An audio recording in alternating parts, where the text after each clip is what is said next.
buhay ko po talaga walang direction. Hindi ko alam bakit ko yun nagawa. Baka lang nalulong lang talaga ako sa computer shop. Siguro nakadagdag siguro yung pag-iwalay ng aking mama at papa.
Dapat gawin at ano yung hindi na sila mismo din talaga yung I am Gino Matondo, the Social Welfare Officer to the Bahay Pag-asa Center Head. That time, yung BPA kasi, when it started in 2011, it served as parang detention center for these kids. So when I came in 2016, isa sa mga shocking na part of the BPA is yung quarter ng mga bata is detention cell yung dating niya. So nakarehas.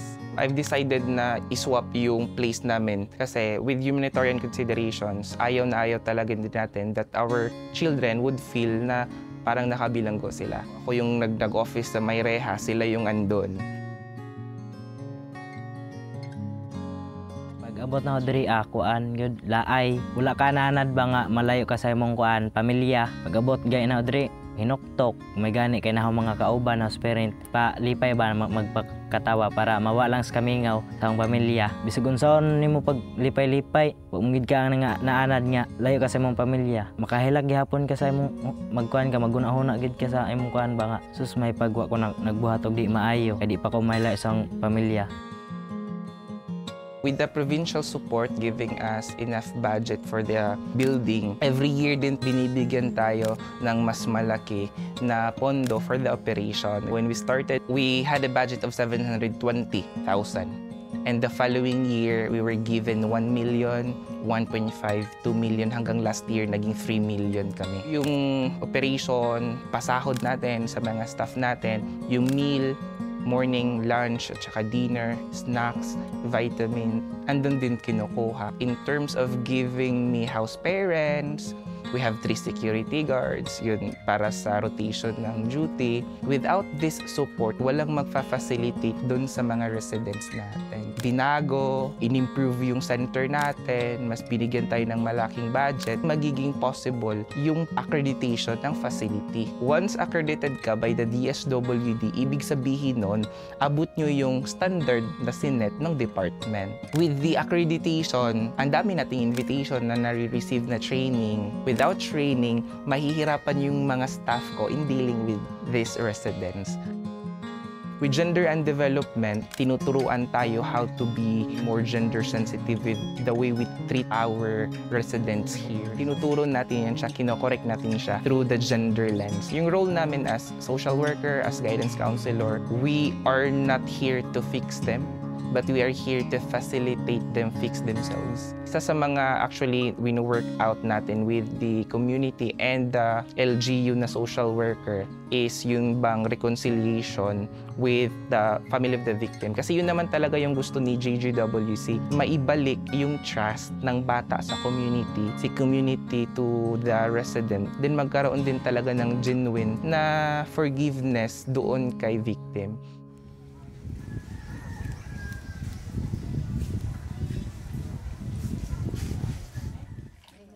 Nung dumating ko ng Bahay Pag-asa, nakakalungkot dahil wala akong kausap, wala akong makalaro. Pag mayroon akong problema, di ko masabi. Hindi pa kami close ng mga kasama ko doon. Ang experience namin doon, hindi kami nila pababayaan po. Tinuring niya pa talaga parang totoong anak po. Pag nalit kami gumising, gisingin nila kami. Samahan nila kami maglaro ng basketball.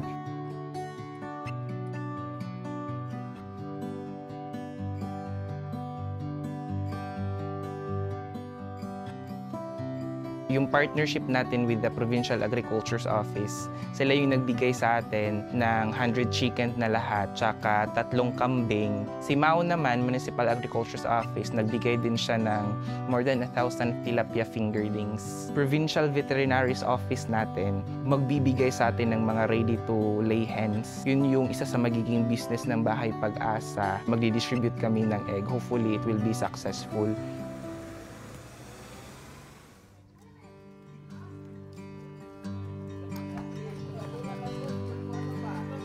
Siyempre, masaya talaga ako kasi balik na ako talaga sa amin. Isip ko yung saya talaga, makikita ko na yung pamilya ko. Aside from the programs and services required of us, nagkaroon din tayo ng initiatives. And one of this is yung reintegration assistance natin. Binigyan niyo po nila ako, sir, ng opportunity na 10K para sa negosyo ko. Hindi baon, hindi allowance ng mga bata, but then a seed capital. Nuturuan din natin sila kung paano i-handle yung money nila. Ayo! So, ang nibisita mi dito sa ilang balay, na ilang pamilya, unya gitambagan po namo siya together da sa iyahang uyuan. Amo siyang gitagaan og food pack sa among barangay council, unya pagkahuman among gi-advisean dili na magbuhat og utro tungod kay kana dautan siya og labag yun na sa batas. Labi na siya kay underage pa. Ang pagpadako sa atong kabataan, trabaho natong tanan. Busa magtinabangay ta para sa ato ang mga anak. Nung nakita ko siya ulit, sobrang saya ko. Halos umiiyak na nga sa saya eh. Hanggang sinabi niya sa akin na, Mama, ay sorry sa lahat ng mga nagawa ko. Kang mag-alala, matutulong na ako sa inyo. Para sa akin, malaking bagay din. Malaking nagbabago sa kanya. Iisip ko talaga yung pagsisisi, bakit ko na yung nagawa. Kinakausap ko talaga si Lord, kung may papatunguhan pa ba ako, parang ganyan, may pag-asa pa ba ako, makakauwi pa ba ako. Nagbago lahat na yun, nandun yung pagsisisi, nandun yung pagbabago, pita. Pero hindi pa rin mawawala sa akin yung mga tao doon, nalulungkot ako kasi maiiwan ko na naman sila. Pag meron namang mga event po or mga gagawin nila, sir, kung may bisita ako, sinasabi sa kanila na butihin nyo lang dito sa pag-stay dito sa Bahay Pag-asa kasi training to pang training sa pagbabago natin Parang kasi ko ng pamilya sila Mino-motivate ko talaga yung sarili ko nga tapusin ko yung pag-aaral ko kung mabigyan talaga ako ng opportunity makapagtapos. Yun din kasi ang pangarap ko sa pamilya ko Kasi sa pamilya namin kasi isip ko walang narating kahit isa. Parang ganyan. Gusto ko talagang mag-Portuguese nga. Makatapos ng pag-aaral kasi gusto ko din tumulong bumawi sa pamilya ko. Nabuha ko ng pangalawang chance. Kasi po dati po, di po ako marunong rumispeto ng tao. Sila namang lahat talaga tumulong sa akin Sila lahat ang tumulong magbigay. Pangaral, pagbabago, pag-asa sa akin. Kaya sila lahat pinapasalamatan ko. You're a good father. It's who you are. It's who you are. It's who you are. And I'm loved by you. Yung contentment talaga, parang sort of trophy mo kasi yung bawat success stories sa Bahay Pag-asa at nagiging trophy ko yan siya. Every time na nakikita mo na itong bata na to is with his success stories, nagpapatuloy or yung nagko-continue to grow, develop, and even pilit na inaabot din yung dreams nila. If kapag nagtatrabaho ka sa ganitong facility, lahat extra. Extra love, extra care, extra patience. You have to put extra for really to reach their heart and to realize that there's still hope. That is why it's Bahay Pag-asa, it's House of Hope.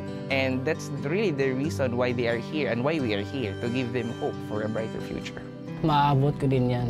Hindi man ngayon, pero sa susunod balang araw, makapunta din ako dyan sa aking pinapangarap. Tungod sa Bahay Pag-asa, gapadayon gapon ko sa aking kinabuhi.